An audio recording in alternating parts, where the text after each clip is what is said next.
I didn't ask you. How'd you feel about the GP getting traded? Yeah, I could go either way with it at this point. Whoa, you're there? Honestly, yeah. Oh, Deke, we're there? Yeah, pretty much.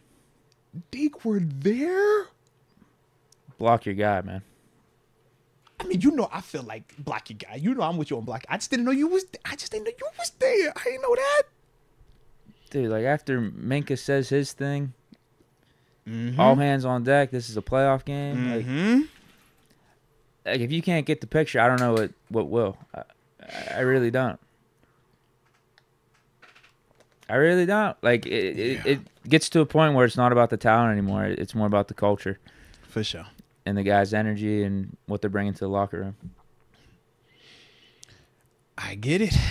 It is crazy, man, when I be thinking about about GP, but I'm like, he just keep doing things where it's like, yo, you make it so hard to defend you at times, man. Because it's like, man, you're watching the game, and at one point, yo, he's playing well. You like, man, you making some catches here. I'm liking how we have some type of intent to feature you across the middle, and we taking shots to you. Yeah, we got on the ball You feel early. me? I'm like, yo, we getting you involved. The little catch he had, but the play before the Jalen Warren spot, I'm like, yo, the change of speed up the side. I'm like, yo, that was lovely. Deke, this is what I started to do. I was like, yo, maybe he was tired. And I can't even give him that. You gave me the little happy trotting ends on that catch. So I know you won't tired. My God. But when you have young players, this is that inconsistency stuff, bro. Sometimes it's not always in the form of a drop pass. Sometimes it's in the form of just mentally being locked in each and every play. He even gave me the first portion of what he typically does. Stutter, and I'm going to give you the quick shove, right? We seen the little highlights of him blocking like that. But it was like, okay, that didn't work on this play. That's the maturity part of, okay, now you got to actually work even harder because of your initial move not working. Now it's space. Now you really got to go get him and do what you do. My man just like, stop, though. That looks bad. And then or how about the pick at the end? I was about to say, and that looked even worse, terrible, bro. dude. Like you're literally right next to him, but then you're the intended receiver. You run the B line and act like you're gonna go try to make a tackle if he gets by the offensive line, like down the field. Dude, just tackle him right there. You're literally right there. Make the tackle. Listen, as a defender, you know what they say when it's an interception, the two guys you're supposed to block, the quarterback or the intended receiver, because typically they're the most pissed off guys trying to make the play. I'm looking at Pickens. I'm just like, bro, which, come on, baby. You tripping. But this is what he be doing. So who's that receiver from the Bills Super Bowl? Ran down the Cowboys guy when they were down like 50? Oh, man. Yeah. I know you're talking about the little cat. Yeah. Is he doing any speaking engagements? Can we hire him? Bring him in? Talk to this team about effort? Shoot, My God. DK Metcalf, another one. Yeah. We saw, dude, trade Pickens for him. Dude, think about just a week ago. We seen Zeke. Zeke stopped us from scoring on the pick six. Think about it, bro. Think about what that did in the game, bro. Too. Think about what that did in the game. If Michael run that back, bro, it's a night and day outcome, man. So, yeah, it is very frustrating because he is stupid talented, though. And I'm watching and I'm just like, yo, I'm going back and watching again. I'm like, yo, the talent is through the roof. But at the same time, this is the dilemma. This is the debate when we're talking NFL players and we're talking about production versus potential. You have the potential to be the best receiver in the league. You have the potential to be all of these things. But are you producing to that level? And are you producing there not just when you catch the football, but in all them other little things? And that's the big disconnect when we're watching him at times. It's like, I love him when he get the ball. But it's like when you don't, we see the body language. We see the overly demonstrative, just, he'll shut. And it's just like, I get you're passionate. I do. But as a professional to a professional, that type of stuff is hurting more than it's helping. At the same time, he's young. So here we go in this. And it's like, okay, what do you do? Do you sit him? It sends a mixed signal to the locker room. It has to. Whenever you have Minka saying what he said after the Patriots game. It does, man. And then you're looking on tape and Pickens is doing some of this lackadaisical stuff. And then are you ready for this? I bet you Minka, some of these other dudes are looking at Tom. It's like, are we going to allow this? 1,000% that's the case. And this is the other dynamic. with AB, I know we talk about his issues.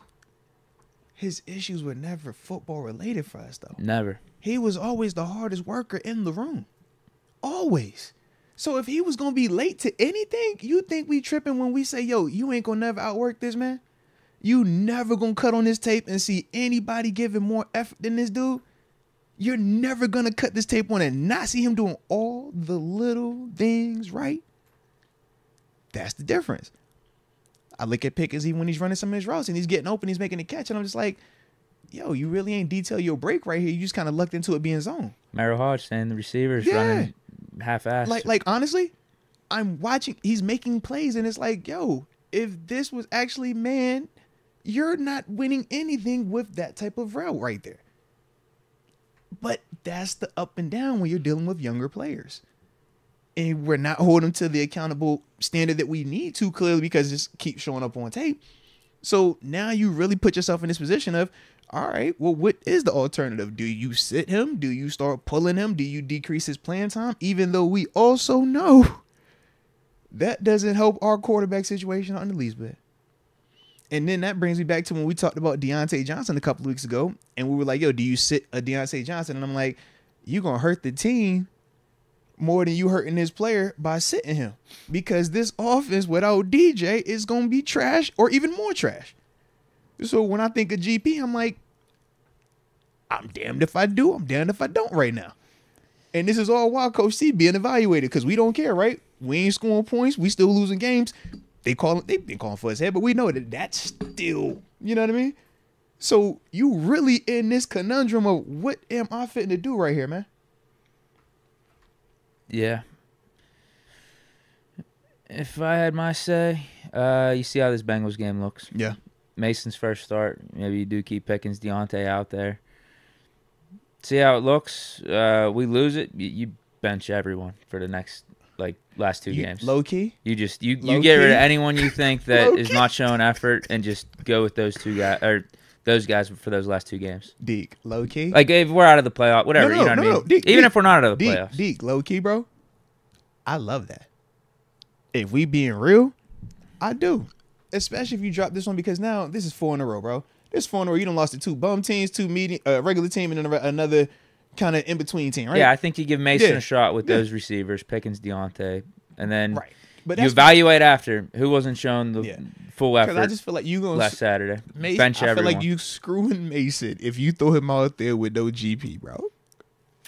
Now, Skydiving Heck says Deke's ready to tank. No, it's not about that at all. It's about setting a culture. Message, bro. Facts. It's that's like we're not putting up with this anymore going into 2024. Think about it, we're already past the tanking stage. You don't tank the last 3 games. That ain't like, especially if we win with 80% chance to make the playoffs. Nah, we ain't knowing that. But I know exactly what he's speaking to. He's talking about the same culture conversation we talking about, man. What type of culture do you want to have?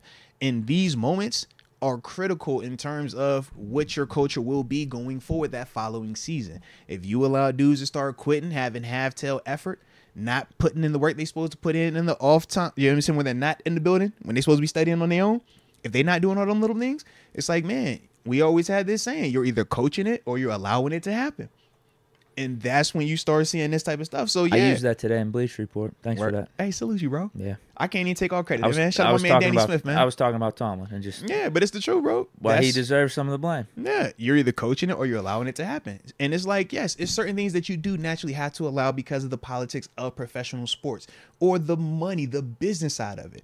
But at the same time, it's certain stuff that you need to coach better also. And that's the part for Coach T that he's evaluated under. So like we said, nobody is absolved of blame in this. All them dudes got a hand in this thing, man. Some more than others, but they all got a hand in it, man.